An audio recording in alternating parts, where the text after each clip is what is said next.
Ella Thompson stood quietly at the gates of her grandmother's old mansion. The air was cold, and the wind whispered through the trees. It had been over 15 years since she last stepped foot there. The house, once full of warmth and laughter, was now silent, abandoned, forgotten. Beside her stood her younger brother, Tommy. "You sure about this?"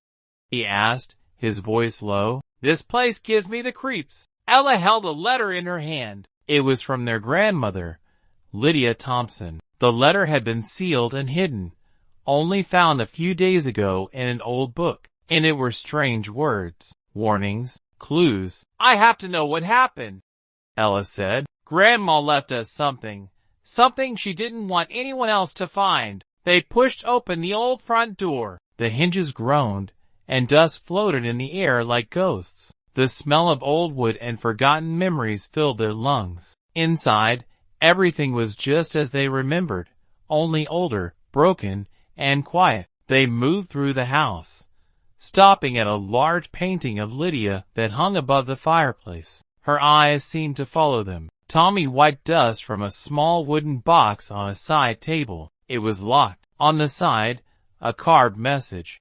"The key is hidden where memories begin." "Memories begin in the attic," Ella whispered. They climbed the narrow stairs to the attic. The air was colder there. Boxes were piled high, some marked with dates and names they didn't recognize. Ella opened one and found a small metal key wrapped in a piece of red cloth. Back downstairs, the key fit perfectly into the box. Inside, they found an old journal. Ella opened it slowly. The handwriting was their grandmother's.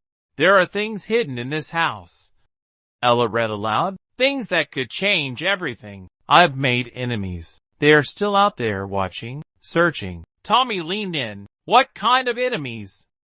Before Ella could respond, they heard a knock at the front door. An old man stood outside, hunched and holding a cane. "You don't know me," he said, "but I knew your grandmother. My name is Grant. I was her friend, and I know why you're here." He stepped inside, his eyes full of something, fear, maybe regret. "Your grandmother was more than a shopkeeper," he said. "She was part of something secret. She helped protect artifacts, things people would kill to possess. One of them was hidden here, and someone wants it back." Ella looked at Tommy. "What artifact?"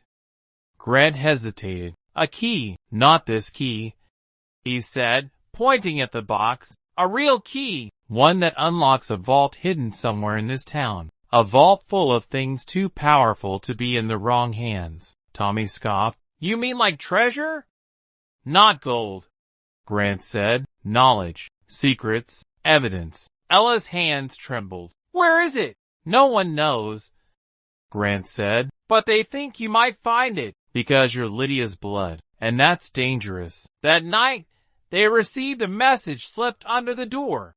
"Return what is ours, or pay the price." It was signed only with the letter K. They called Detective Lucas Hayes, a man who had investigated their grandmother's death years ago. He arrived at the mansion just before sunrise. "She told me this day would come," he said. "Lydia was being watched. We never had proof, but now you do." Ella showed him the journal. "There's a group," Lucas said. "They call themselves the Keepers. Secretive, wealthy, powerful. They want the key, and they'll come for it." Tommy frowned. "We don't even have the real key."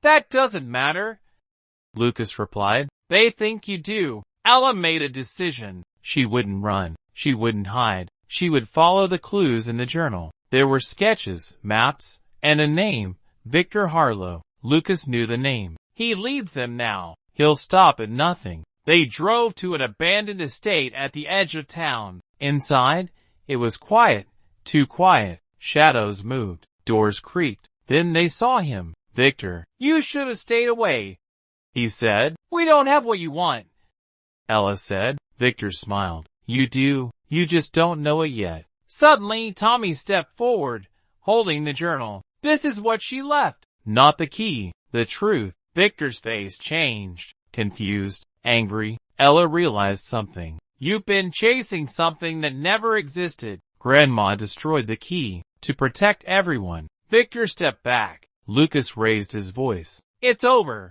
That night, they returned to the mansion. The danger had passed, but the secrets would remain. Ella and Tommy sat by the fireplace, the journal between them. She wanted us to know who she really was, Tommy said. She wanted us to finish what she started, Ella replied. The next morning, sunlight filled the mansion. The shadows were gone. Ella stood in the attic once more. She looked out the window and smiled. Thank you, Grandma. The house was no longer forgotten. It was alive, and so was her legacy.